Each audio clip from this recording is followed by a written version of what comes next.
Welcome to CINEPRO, where we bring your favorite movies back to life with quick recaps, hidden details, and everything you missed. The film begins with a man sitting in the car. He looks strange and is looking at some pictures. Then a car comes to pick up someone. The driver gets out to use the bathroom, and the suspicious man gets out too, takes a weapon from the car, follows him, aims at him, and then heads to this hotel. We see this girl talking on the phone, asking about how she can get to a place called Banker. Her friend gets a call from their friend Amy, who tells her that they are currently in Germany and will go to Italy in the coming days, and that they brought her a gift from Finland, and that they met someone who invited them to a party, and they are on their way there. On the way, their tire gets punctured, so she asks her what happened. She says she doesn't know. They get out to check what happened and discover the tire is flat. She says they'll call the car rental service, gets the number guide, and tries to call, but there's no signal in the area. They get back in the car. She asks, "What are we going to do now?" The other replies, "Do you know how to change the flat tire?" She says no. She suggests they look for a house or someone to help them. The other says, "I can't go anywhere." She suggests they stay there until sunrise. She looks in the mirror and sees a car approaching, saying maybe he can help. The man stops beside them and they ask for help, but he doesn't understand them as he speaks German, not English. So they close the window and she tells her not to look at him. After a while, he leaves. Lindsay says they need to do something and should get out and walk to find someone to help them. She says no, but if they don't find anyone in 10 minutes, they'll return to the car. They get out and walk in the forest. She says it was a stupid idea to leave the car, Jenny, and they start blaming each other for what happened. Jenny gets upset and says she's tired of walking and won't take another step. Then Lindsay sees a light and thinks it's a house. They go there as it starts to rain heavily. They reach the house, call out for help, and knock on the door. The man from the beginning of the film answers. They ask for help. He asks if they are alone. They say yes.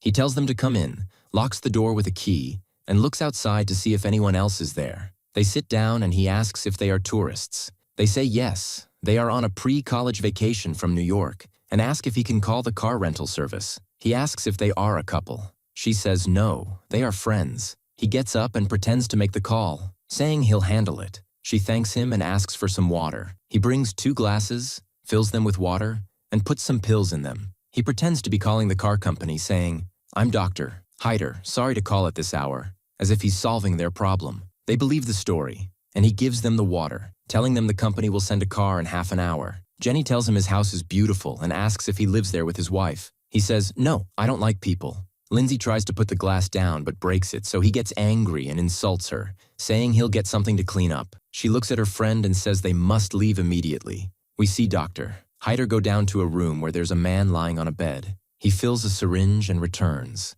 The drug starts to take effect on Jenny, and Lindsay tries to escape, but the drug affects her too. He grabs her and injects her. In the morning, he's eating and tearing up their documents. When they wake up, they find themselves tied to beds, both of them, with the man from before. They try to free themselves but can't. Dr. Hyder comes in, and they ask why he's doing this. He approaches the man and says he doesn't fit the specifications he needs and must kill him. He injects him and kills him. Then he buries him and comes back with another unconscious person, carries him in, and wakes them one by one. The man doesn't understand what's happening and keeps shouting. Dr. Hyder puts on his lab coat to start the operation and says, "I am Dr. Joseph Hyder, retired, but still known as the legendary surgeon for separating conjoined twins. 6 months ago, I performed a unique operation on 3 people and turned them into 3 wonderful dogs." He explains what he's going to do, that their skin tissues are compatible, and that he will connect them to make them like conjoined triplets, which he calls human centipedes.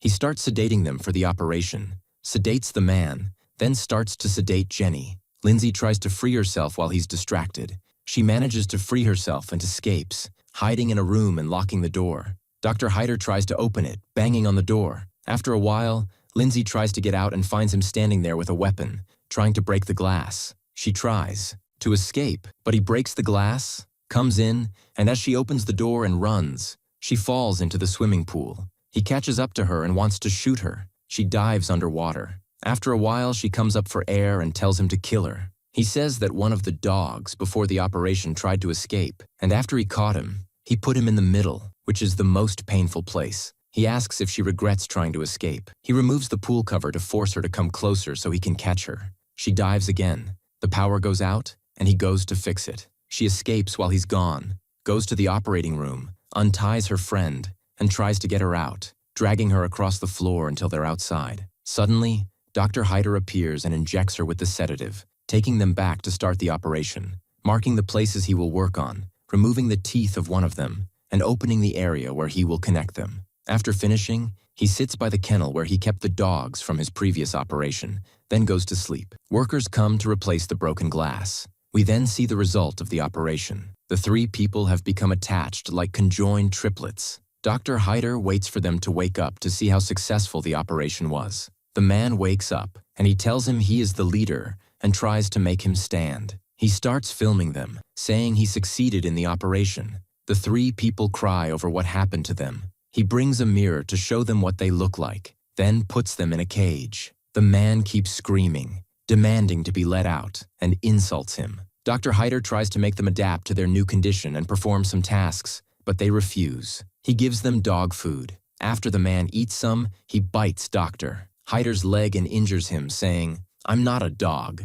Dr. Hyder gets angry, kicks him in the face, and says if he does it again, he'll pull out his teeth one by one, calling him a bastard. Then we see him wearing boots and telling him, "If you want to bite me now, bite the boot." He tells him, "I need to use the bathroom." So he replies, "Feed her," and laughs. Then he says, "I can't sleep because of your voices. If you don't shut up, I'll cut your vocal cords." After that, they're in the swimming pool, tied to chairs. The man unties himself and tries to escape. Then Dr. Hyder comes out and says, "Finally you started moving. Maybe you can escape." And he opens the door and lets them out, takes a stick, hits them, and punishes them. Then he checks their health conditions, looks at the man, and tells him his health is good. As for Inez, her pulse is irregular but still okay, and he tells her it might be due to stress. Gina's condition is bad, so he tells her, "You're dying, and I'll have to replace you." The phone rings, and he goes to answer it and picks up the receiver. The man screams and asks for help.